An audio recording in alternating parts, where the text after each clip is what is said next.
When you purchase the IR800 classroom voice lift system, it is important to maintain the equipment to improve the system's lifespan.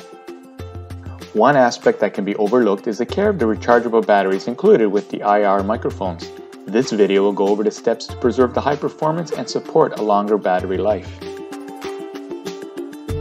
When rechargeable batteries like nickel metal hydrate and nickel cadmium leave the factory, they are charged to a safe storage capacity and can withstand short periods in an idle state. If you experience the microphone batteries not charging or even dead, it's possible that the batteries have drained below the minimum battery storage capacity.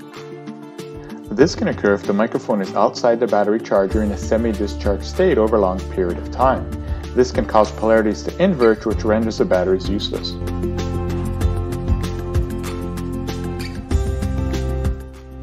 Each mic will have its own dedicated battery so the pair can maintain the same charge and discharge cycle. Swapping batteries will cause charging and capacity issues. By consistently performing this step, the battery will never be too low, resulting in a quicker full capacity charge. Operate a new microphone the first time until the initial dead indication light. Then place the mic into the base charger until fully charged to capacity, ideally overnight. This initial activity will ensure the battery will work to its full specified charging capacity.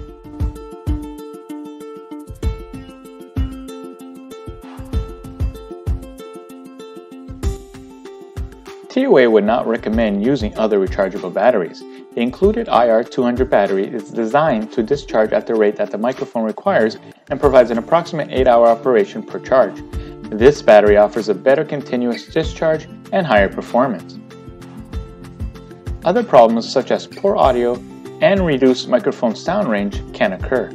Moreover, non-nickel metal hydrate batteries can pull more current and damage the circuitry of the microphone. You can use alkaline AA batteries in the microphone, however there are drawbacks. Nickel metal hydrate rechargeables way surpass the storage capacity of alkaline. After initial upfront cost of the IR200 battery, you're done, while alkaline batteries need to be replaced with a recurring cost. In addition, using rechargeable batteries is more environmentally friendly. By following these recommendations, you will ensure the battery's performance and longevity.